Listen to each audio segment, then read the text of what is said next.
Okay, so I was just reading an article talking about why, honestly, the 49ers are so good. And it was fun to see coming from a slightly newer face to the 49ers organization. And in an article, Javon Hargrave shared the biggest difference between the 49ers and the Eagles. And we all know there's some history with the Eagles, but it's very interesting because there's QB injuries in that game last year during the NFC Championship game.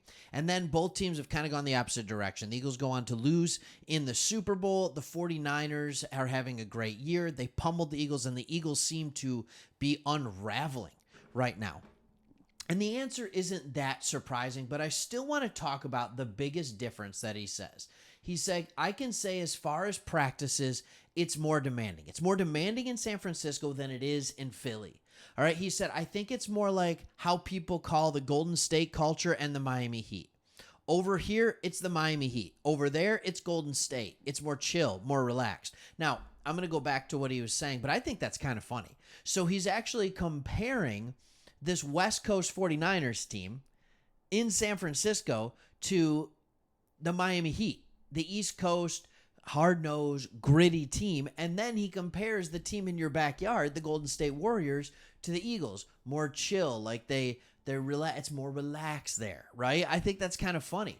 He said, over here, nah, it's work every day. You're about to get it. I feel like Kyle is like Pat Riley. You know what you're getting over here. Everybody can't make it over here for sure. I love that. I love that. You know what you're going to get. Here's the thing about Shanahan, though. I wouldn't sit here and just say, the whole coach's coach, player's coach, all that kind of stuff. Shanahan is a good coach for the players, too. And so, the players don't seem to not like him, right? And then what ends up happening is you put in this practice, and then what ends up happening is the results start to happen on the field. But it's because of how they practice that you're seeing so much success. So I just want to do a couple more things in this video. I want to talk about the ridiculous part, starters, good starters that are playing well, where you drafted some of them, and then we're going to go into talking about that talent that is just something I've honestly almost never heard of. So let's start with Ward on the corner. Dude wasn't even drafted. He's your starting corner. He's the PFF 7th ranked corner in the NFL right now. What about Lenore? All right, Lenore was drafted in the 5th round in 2021. All right, Deebo Samuel, was he a 2nd round pick? Great. All right, playing awesome. Juwan Jennings, 7th round pick. You're getting stuff from him. Ayuk, 1st round pick, playing like one. Purdy, you don't need me to tell you, round 7, number 263, right? You know what's going on with him. All right, George Kittle, 5th round. As you go down the line, it is remarkable to see how many players, they don't miss on the early picks. Bosa, number 2 overall pick, right? Eric Armstead, 1st round pick. You're not missing on the early picks, and then you are just destroying the later picks. All right. Fred Warner, 3rd round pick. All right. Dre Greenlaw, 5th round pick. These are players that are not just Pro Bowl caliber, but all pro caliber player. And they're consistently being drafted in rounds 3 through 7.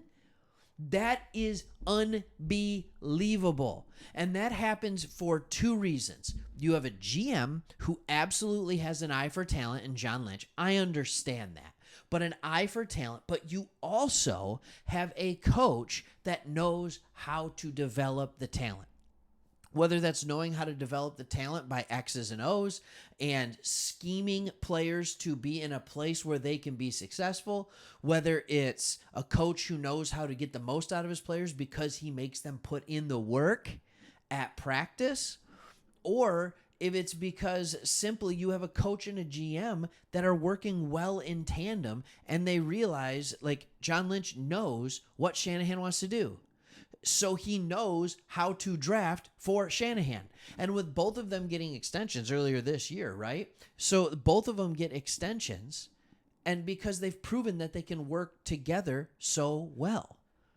Now I'm going to go and I'm going to just switch over to another thing to talk about, okay, so how well is it working? Here are your Pro Bowl 49ers. I know people say Pro Bowl doesn't matter. Okay, it does matter. It means that you are one of the best players in your conference at your position. You are worthy of starting. Of all the teams, all 16 teams, you are one of the best. All right? Here's your 49ers Pro Bowls, and you know it, right? All right? I'll even show it to you here. Nick Bosa, Javon Hargrave, Kyle Juszczyk, George Kittle, Christian McCaffrey, Brock Purdy, Chardavius Ward, Fred Warner, Trent Williams. That is 9 players selected to the Pro Bowl. In addition, you had alternates. Brandon Ayuk, Eric Armstead, Aaron Banks, Jake Brendel, Oren Burks, Dre Greenlaw, Diamador Lenore, Colton McKivitz, Tabor Pepper, Deebo Samuel, Mitch Wishnowsky, and Chase Young. That's 1, 2, 3, 4, 5, 6, 7, 8, 9, 10, 11, 12 alternates, plus 9 actual Pro Bowlers. That's 21 players that got at least recognition at being one of the best at their position. Are you kidding me? Now, you can take the punter Mitch Wishnowsky out of it. You can take Tabor Pepper, the long snapper, out of it. And you still, and even Oren Burks, that's fine. And you still have 18 of your 22 starters. I've never seen anything like that. I've never seen anything like that.